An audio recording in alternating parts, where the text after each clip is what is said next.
let's play a little game. It's going to be called Which UFC Fighter? So there's a UFC fighter, goes out after a fight in Vegas, gets into an altercation, which results in 4 men attacking one, and the one ends up on top with a triangular hold and a few punches thrown. Who is that fighter? Chuck Liddell.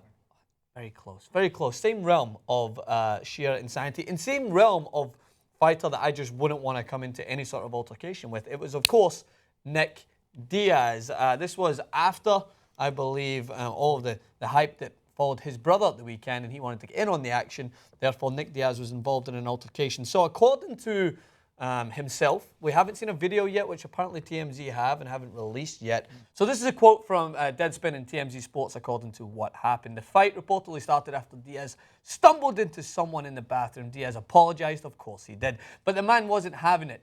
And he and his 3 friends escalated things because he was going up against 4-on-1 odds. He apparently took at least 1 punch to the head. And because he's an MMA fighter who can take a punch as well as anyone, he ended up on top, or so he says. TMZ says that he was hitting them, putting them in different chokes, which who knows? Either way, Nick Diaz is not someone you should be starting shit with. Jason, do you buy or sell this story? I want to give him the benefit of the doubt. Some fighters don't deserve the benefit of the doubt, but as of right now, and it's been close to 48 hours, we have not heard any other story. And usually how the media works today is something like this surfaces, and within a day or two, eyewitness reports would usually come out and say, no, Nick Diaz was starting that. He didn't apologize. But none of that has surfaced. So given the facts that we have right now, the stories that are out right now, it sounds like Nick Diaz was not in the wrong on this one, and I'm going to give him the benefit of the doubt for that one. So for one, yeah, don't fight Nick Diaz. They didn't know it was Nick Diaz. They didn't know it was a UFC fighter. They didn't know it was a professional combat artist. Yeah. To begin with.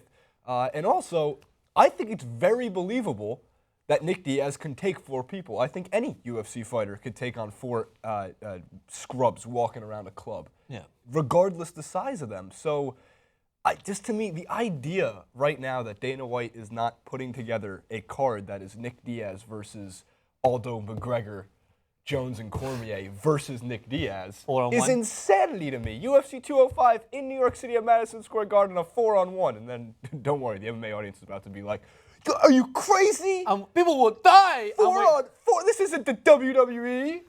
10 years from now, I guarantee we have a Royal Rumble in the octagon. I guarantee it happens. I mean, Royal Rumble would be great in the octagon or some crossover. The WWE should be approaching the Diaz brothers for a tag. How they haven't done that yet. 2 Diaz brothers. Well, they'll accept it, but the money as well. Yeah, 2 Diaz brothers versus, maybe a legend in Stone Cold Steve Austin and a new guy like Roman Reigns, and just, go at it. Interesting.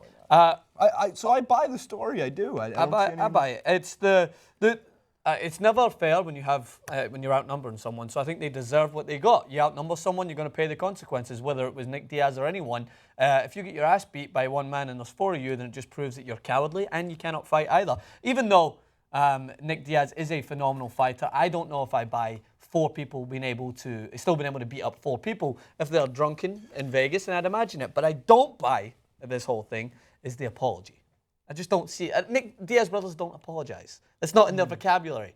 It's either go fuck yourself or it's anything else. So that doesn't give an excuse to the situation. We have no proof that in Diaz terminology, go fuck yourself might just mean I'm sorry. It's there's sometimes things get lost in translation. You had a conversation with Nick Diaz. What I find so amazing about this is I think happened around 2:30 a.m. in the Bellagio, one of the nightclubs there. I think it was the Bank at the Bellagio, and I was in Vegas on Saturday night through Sunday morning.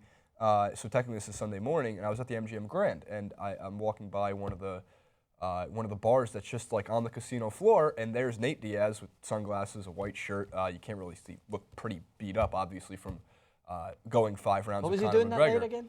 He fought Conor McGregor. Yeah, so he did, yeah. The majority decision loss, and his brother Nick Diaz was there, obviously, but didn't look beat up at all. Nick Diaz, actually, what I find so amazing about this must have been 2 or 3 hours after this altercation happened, and he didn't even look like he broke a sweat.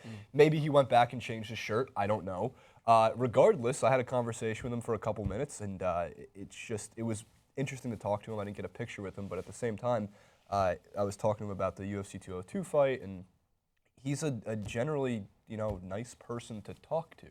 That's all I have from it. This is not the most compelling story in the world because there really wasn't much of a story. It was a quick conversation, and I'm just amazed that this didn't come up at any point. Was, oh, I just got into a fight with 4 people. I took 4-on-1, so I'm waiting for Dana White to give me my next opportunity.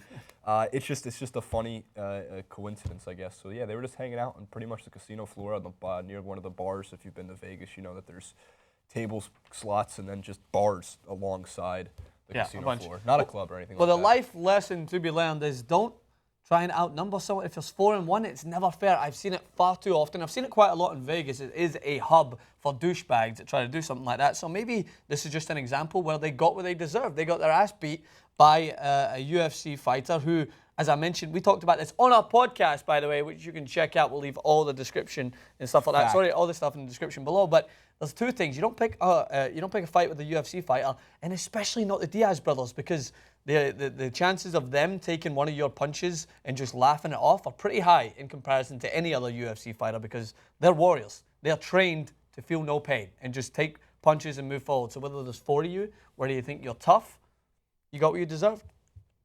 That's all I can say. They're all on steroids. They're all on steroids. Hit us in the comments. Let us know what you think. Are you buying or selling this story? If there happens to be a video that comes out, we will be the first ones to obviously break the news to you alongside TMZ, who will be the first ones in that situation. Hit us up on Twitter, JasonRubin91, Francis_Maxwell, and we'll catch you guys soon.